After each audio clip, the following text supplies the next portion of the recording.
ऋषि दयानंद ने समझाया 5 यज्ञों का करना, दीन दुखी और निर्बल जनों के कष्ट हमेशा हरना। हो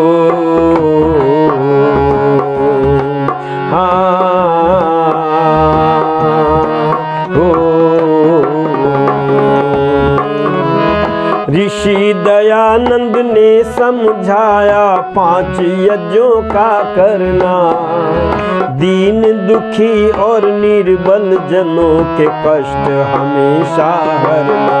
हो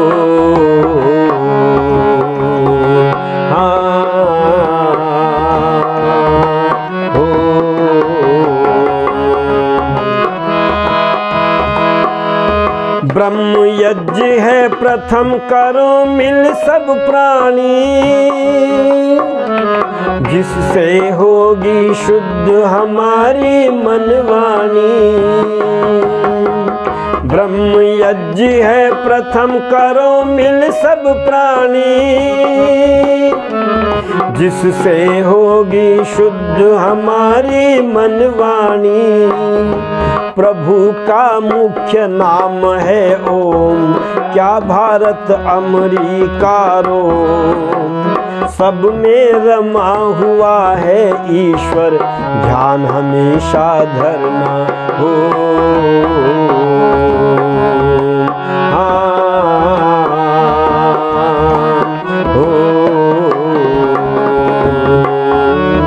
ऋषि दयानंद ने समझाया 5 यज्ञों का करना, दीन दुखी और निर्बल जनों के कष्ट हमेशा हरना। हो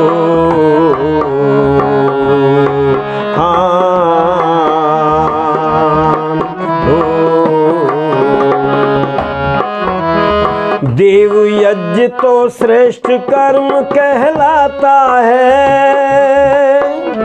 चींटी से हाथी तक को सुख पहुंचाता है। देव यज्ञ तो श्रेष्ठ कर्म कहलाता है, चींटी से हाथी तक को सुख पहुंचाता है। न गूंजे श्वास जहां आसमान, घर रहता शमशान समान। मान करो विद्वानों का हर समय पाप से डरना। हो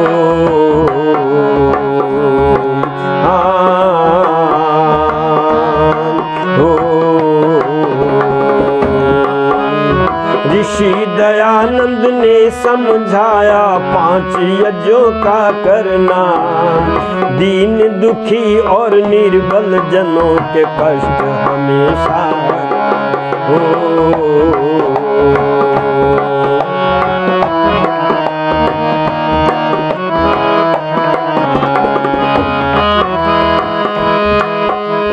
यज्ञ तीसरा मात पिता की है सेवा,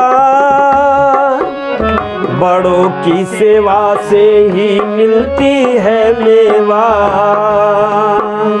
यज्ञ तीसरा मात पिता की है सेवा,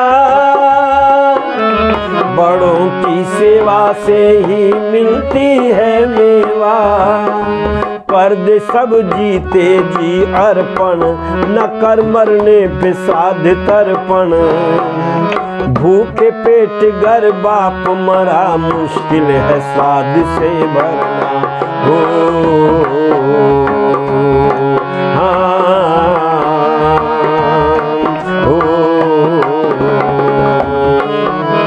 ऋषि दयानंद ने समझाया 5 यज्ञों का करना, दीन दुखी और निर्बल जनों के कष्ट हमेशा।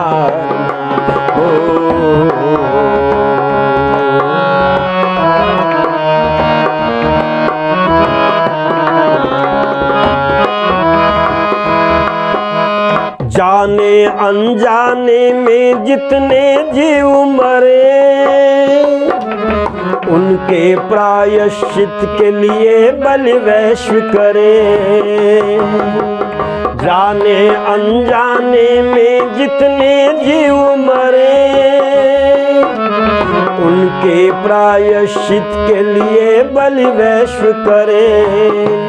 10 आहुति भात की देकर, मन में भाव दया के लेकर, दया धर्म का मूल बताया, अभिमान मत करना हो।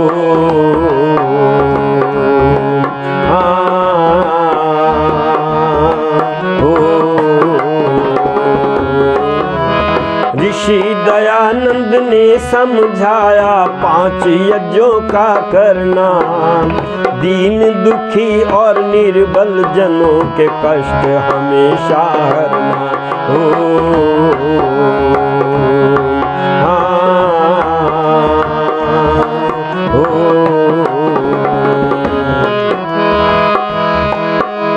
जो भी अतिथि घर पर आए मान करो,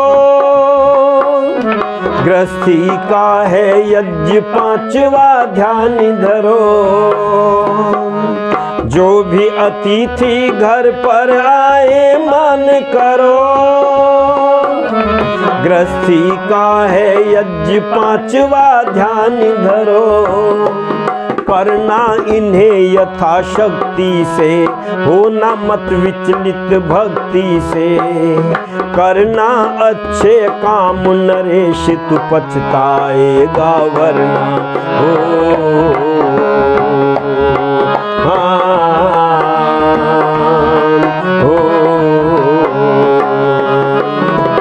ऋषि दयानंद ने समझाया 5 यज्ञों का करना, दीन दुखी और निर्बल जनों के कष्ट हमेशा हरना हो।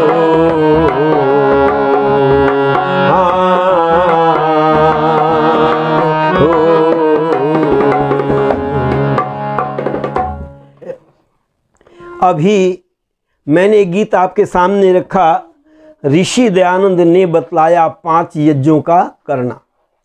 पर जिस समय ऋषि दयानंद जी महाराज से पूछते हैं, महाराज यज्ञ किसको कहते हैं, तो स्वामी दयानंद जी महाराज आर्योदेश रत्नमाला में लिखते हैं, जो अग्निहोत्र से लेकर अश्वमेध पर्यंत जो शिल्प व्यवहार और जो पदार्थ विज्ञान है, जो कि जगत के उपकार के लिए किया जाता है, उन सबको यज्ञ कहते हैं। केवल आहुति देने को ही यज्ञ नहीं कहते, जिन जिन कार्यों से संसार का उपकार होता है उनको यज्ञ कहा गया। और इसीलिए ऋषि दयानंद जी महाराज आर्य समाज का नियम लिखते हैं, संसार का उपकार करना इस समाज का मुख्य उद्देश्य है। लेकिन पंच महायज्ञ विधि में ऋषि दयानंद जी महाराज से पूछा गया, महाराज ये बताओ संध्या किसको कहते हैं, तो ऋषि दयानंद प्रमाण देते हैं, संध्यायते वा परब्रह्म यस्याम सा संध्या, जिसमें परमेश्वर का भली भांति ध्यान किया जाए उसका नाम संध्या है। और जो दोनों समय जब मिलते हैं, रात्रि और दिन मिलते हैं, तब उन दोनों का संध्याओं को, दोनों कालों को भी संध्या के नाम से पुकारा गया है। पर दुर्भाग्य ये है, आज आर्य समाज में भी एक नाम दिया जाने लगा, भजन संध्या। ध्यान रखना, संध्या के रूप को ऋषि दयानंद जी महाराज समझाते हैं। इसलिए हम प्रातः काल उठ करके परमपिता परमात्मा का ध्यान करते थे और उपासना किया करते थे कि सुबह सवेरे लेकर तेरा नाम प्रभु करते हैं हम शुरू आज का काम प्रभु। सुबह सवेरे लेकर तेरा नाम प्रभु करते हैं हम शुरू आज का काम प्रभु। सुबह सवेरे लेकर तेरा नाम प्रभु करते हैं हम शुरू आज का काम प्रभु। शुद्ध भाव से तेरा ध्यान लगाए हम, विद्या का वरदान तुम्हीं से पाए हम। शुद्ध भाव से तेरा ध्यान लगाए हम, विद्या का वरदान तुम्हीं से पाए हम। क्योंकि विद्या को प्राप्त करने के लिए गुरुकुल में भेजा जाता था बच्चों को। क्यों विद्या की जरूरत पड़ती है? तो हमारे ऋषियों ने लिखा, ये शाम न विद्या न तपो न दानम न ज्ञानम न शीलम न गुणो न धर्म, ते मृत्युलोके भूई भारभूता मनुष्य रूपेण मृगाश्चरन्ति। कहीं हम मनुष्य न बन पाए अगर, तो पशु बन जाएंगे, और जब विद्या को प्राप्त कर लेते हैं तो मनुष्य बनने का प्रयत्न करते हैं। शुद्ध भाव से तेरा ध्यान लगाए हम, विद्या का वरदान तुम्हीं से पाए हम। विद्या का वरदान तुम्हीं से पाए हम। तुम्हीं से है आगाज तुमसे अंजाम प्रभु, करते हैं हम शुरू आज का काम प्रभु। सुबह सवेरे लेकर तेरा नाम प्रभु, करते हैं हम शुरू आज का काम प्रभु। सुबह सवेरे लेकर तेरा नाम प्रभु, करते हैं हम शुरू आज का काम प्रभु। गुरुओं का सत्कार कभी न भूले हम, इतना बने महान गगन को छूले हम। गुरुओं का सत्कार कभी न भूले हम, इतना बने महान गगन को छूले हम। इतना बने महान गगन को छूले हम। तुम्हीं से है हर सुबह तुम्हीं से शाम प्रभु, करते हैं हम शुरू आज का काम प्रभु। सुबह सवेरे लेकर तेरा नाम प्रभु, करते हैं हम शुरू आज का काम प्रभु। सुबह सवेरे लेकर तेरा नाम प्रभु, करते हैं हम शुरू आज का काम प्रभु। हम प्रातः काल उठ करके उस परमात्मा का धन्यवाद करते थे, संध्या करते थे, क्योंकि रामायण महाभारत सब में प्रमाण मिलता है ईश्वर की उपासना संध्या के द्वारा की जाती है। और आप देखें रामायण में मिलता है कि विगत दिवस मुनि आय सुपाई, संध्या करने चले दो भाई। संध्या करने चले दो भाई। श्री राम संध्या करते थे, पर इसमें आया गुरुओं का सत्कार कभी न भूलें हम। आजकल गुरुओं के नाम पर एक गुरुडम फैल गया और लोगों ने कहना शुरू कर दिया गुरु जो है वो परमात्मा से भी बड़ा है। पर हाँ, गुरु बड़ा है, पर कौन सा गुरु है वो? तो ऋषि दयानंद जी महाराज से जब पूछा महाराज गुरु कौन है, तो ऋषि दयानंद प्रमाण देते हैं स पूर्वे शाम पे गुरु काले नान वच्छेदात।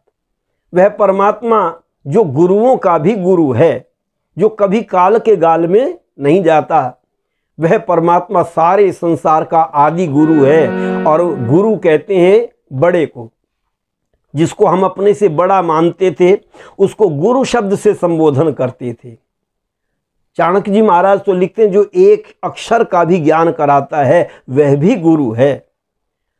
पर गुरु किसको कहते हैं? महाभारत में आता है, युधिष्ठिर कहते हैं भीष्म पितामह से, हे दादा आप तो हमारे गुरु हैं, इससे सिद्ध होता है जिसको हम अपने से बड़ा मानते थे उसको गुरु शब्द से संबोधन करते थे।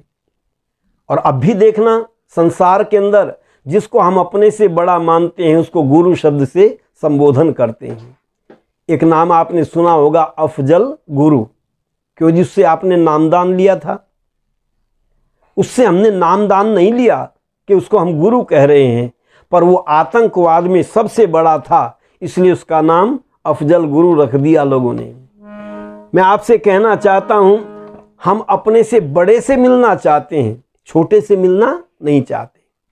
क्योंकि सिपाही जो है वो दरोगा जी से मिलना चाहता है, दरोगा जी एसपी से मिलना चाहते हैं, एसपी कलेक्टर से मिलना चाहता है। इससे सिद्ध होता है हम अपने बड़े से मिलना चाहते हैं। और सबसे बड़ा कौन है?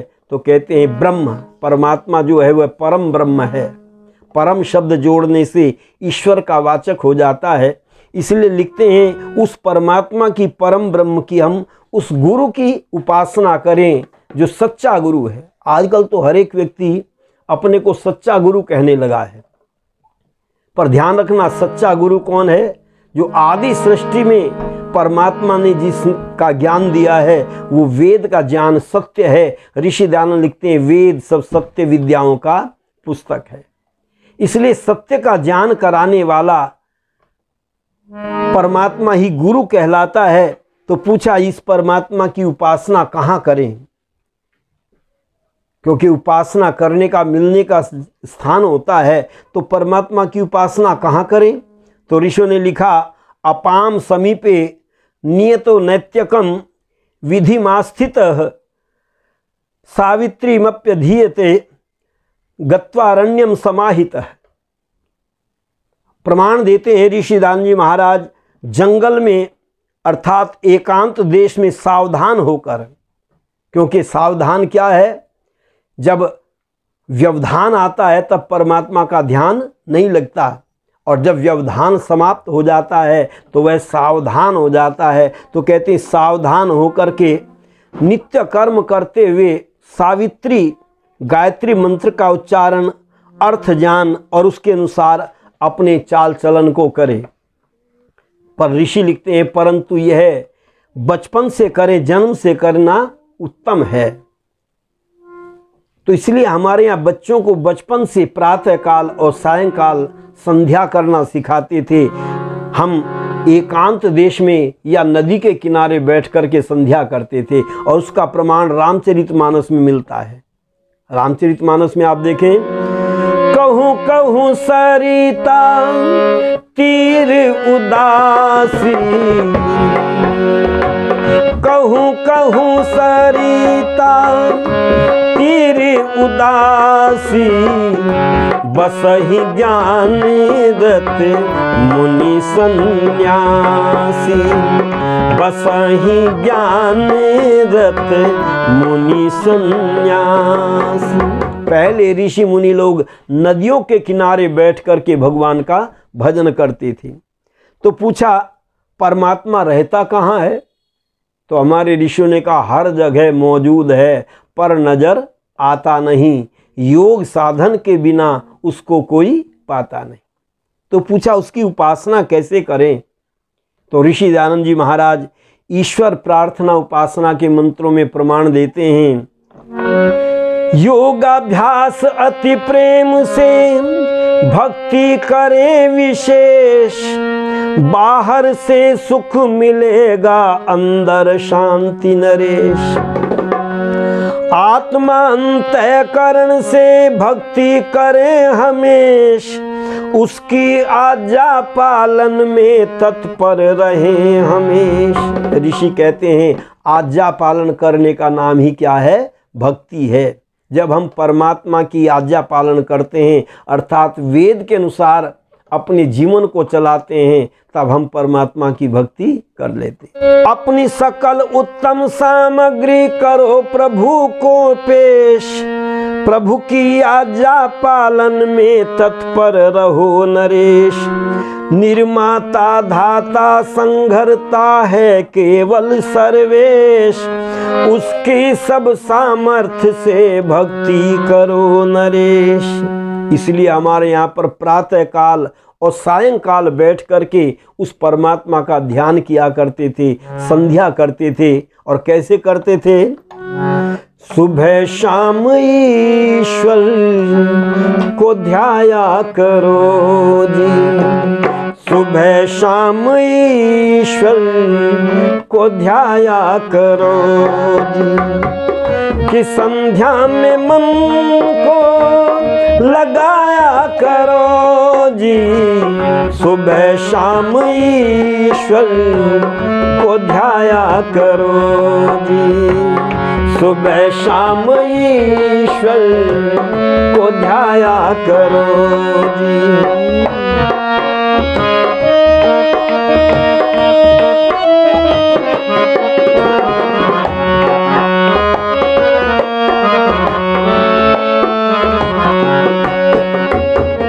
उठो ब्रह्म बेला में निद्रा को त्यागो, उठो ब्रह्म बेला में निद्रा को त्यागो, सौभाग्य अपना जगाया करो जी, सौभाग्य अपना जगाया करो जी, कि संध्या में मन को लगाया करो जी, सुबह शाम ईश्वर को ध्याया करो। परमात्मा से मिलने का समय कौन सा निश्चित किया? तो कहा ब्रह्म मुहूर्त, क्योंकि हर समय हर चीज का हम मुहूर्त निकलवाते हैं। दुकान खोलने का मुहूर्त, मकान बनाने का मुहूर्त, व्यापार करने का मुहूर्त, विवाह का मुहूर्त, पर पैदा होने का मुहूर्त कोई नहीं निकलवाता, मरने का मुहूर्त कोई नहीं निकलवाता। किनका भी मुहूर्त निकलवाते, पर नहीं। मुहूर्त किसको कहते हैं? किसी भी कार्य को करने के समय निर्धारण का नाम मुहूर्त है। हर एक रेलगाड़ी मुहूर्त से आती है, हवाई जहाज के उड़ने का मुहूर्त समय निश्चित होता है। इसलिए विद्वानों ने कहा तुम परमात्मा से मिलना चाहते हो तो ब्रह्म मुहूर्त में जगो। 4 बजे से लेकर के सूर्य उदय तक का जो समय होता है वह ब्रह्म मुहूर्त कहलाता है।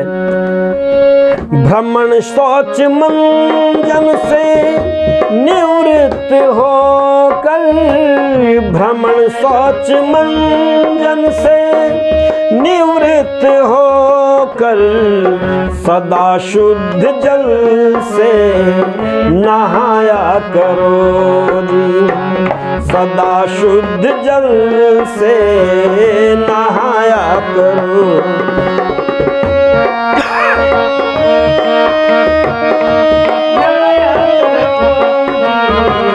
सुबह शाम ईश्वर को ध्याया करो जी, क्योंकि विद्वानों ने कहा परमात्मा की उपासना करने से पहले तुम पवित्र हो जाओ।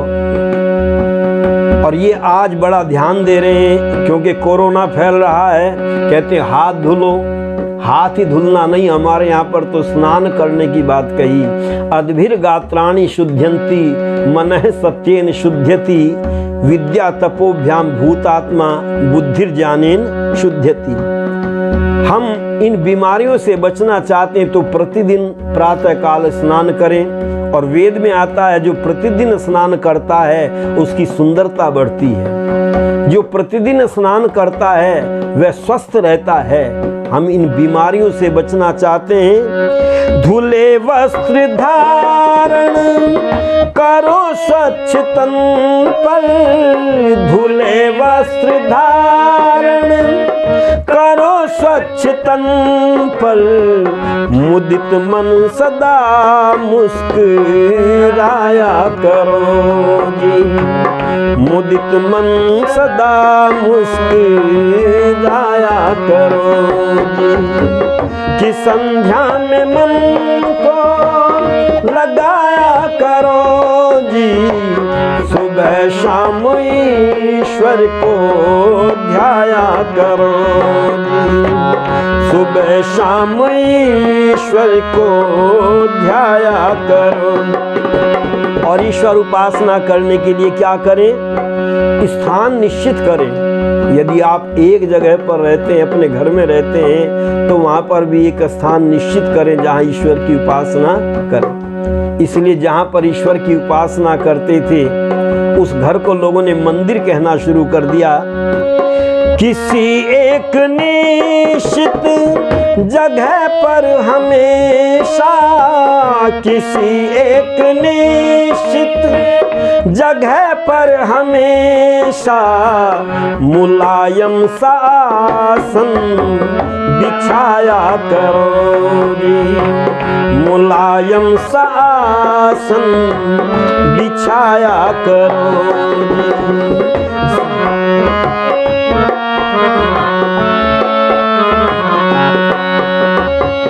वहाँ बैठ जाओ अचल हो के सीधे, वहाँ बैठ जाओ अचल हो के सीधे, कमर को कभी ना झुकाया करोगी, कमर को कभी ना झुकाया करो। और फिर आसन पर बैठ करके उस परमात्मा को अंदर देखने का प्रयत्न करो, क्योंकि जो परमात्मा को अंदर देखते हैं वो परमात्मा का दर्शन करते हैं, क्योंकि दर्शन अंदर होता है और प्रदर्शन बाहर होता है।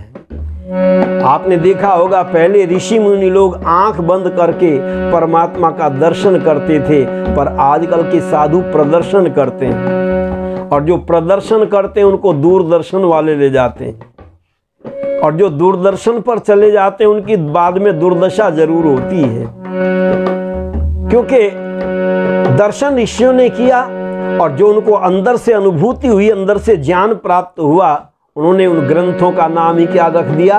दर्शन शास्त्र। योग दर्शन, न्याय दर्शन, मीमांसा दर्शन, उनके साथ में दर्शन शब्द जोड़ा। इसलिए हम भी क्या करें, परमात्मा का दर्शन करना चाहते हैं,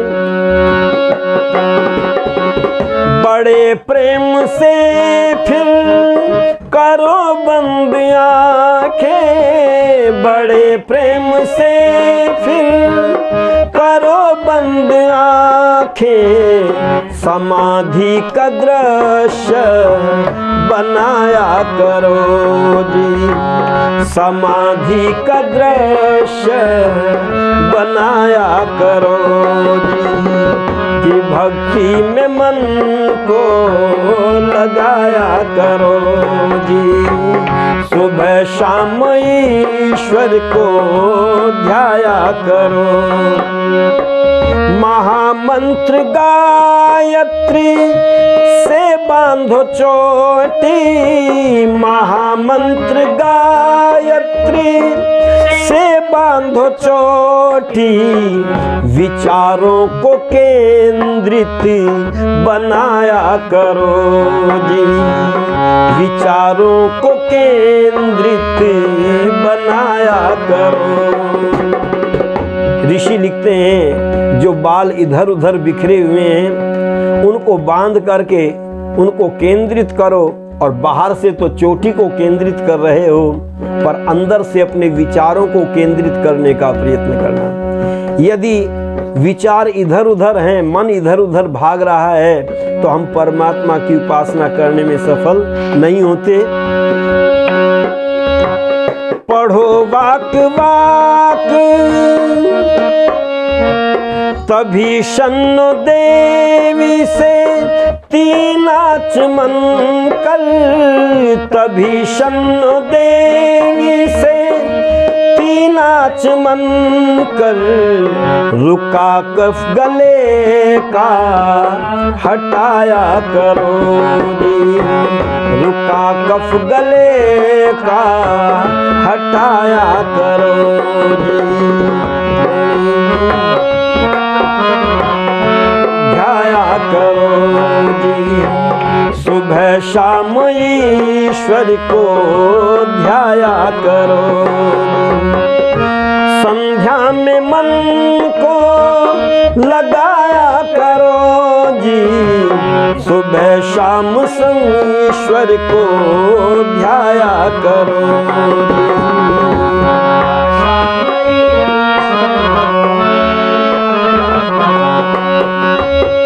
पढ़ो वाक वाक इंद्रिय स्पर्श है तू, पढ़ो वाक वाक इंद्रिय स्पर्श है तू, निरालस्य बनकर दिखाया करोगी, निरालस्य बनकर दिखाया करोगी।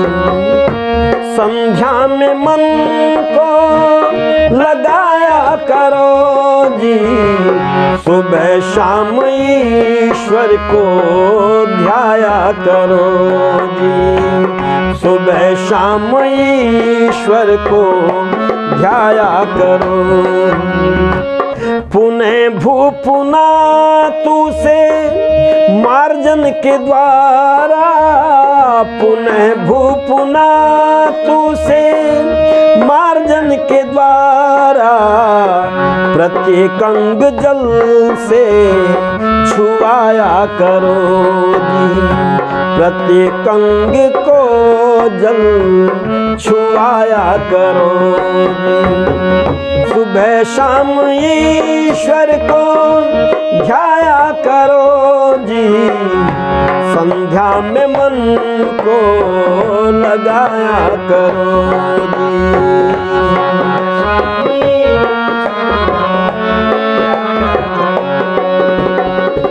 ओम भुव से प्राणायाम करके, ओम भुव से प्राणायाम करके, मलिनताए मन की मिटाया करो जी, मलिनताए मन की मिटाया करो जी। कहते हैं अंग स्पर्श करके, आचमन करके हम बाहर की अशुद्धियों को दूर करने का प्रयत्न करते हैं, आलस्य को दूर करने का प्रयत्न करते हैं, किंतु अंदर से शुद्ध करने के लिए कहते हैं ऋषि प्राणायाम करें। और प्राणायाम कैसे करें? तो चाणक्य जी महाराज प्रमाण देते हैं, मनु महाराज भी प्रमाण देते हैं, जैसे सोने को अग्नि में तपाने से उसकी सारी अशुद्धि दूर हो जाती है, इसी प्रकार प्राणायाम करने से अंतःकरण पवित्र होता है। हम बाहर की शुद्धि भी करें और अंदर की शुद्धि भी करें। आपने देखा होगा ये माताएं बहनें बर्तन साफ करती हैं तो बाहर से भी साफ करती हैं और अंदर से भी साफ करती हैं। यदि बाहर से पात्र को साफ कर दें और अंदर गंदगी रह जाए तो भी कोई पानी पीने को तैयार नहीं होता, और यदि अंदर से खूब चमका दें और बाहर गंदगी रह जाए तो भी कोई पानी पीने को तैयार नहीं होता। जैसे माताएं बहनें पात्र को अंदर से और बाहर से दोनों तरफ से साफ करती हैं, ऐसे ही वेद भी हमको कहता है शुद्धा पूता भवति यज्ञास, प्रभु आप हमें बाहर से शुद्ध कर दें और अंदर से पवित्र कर दें।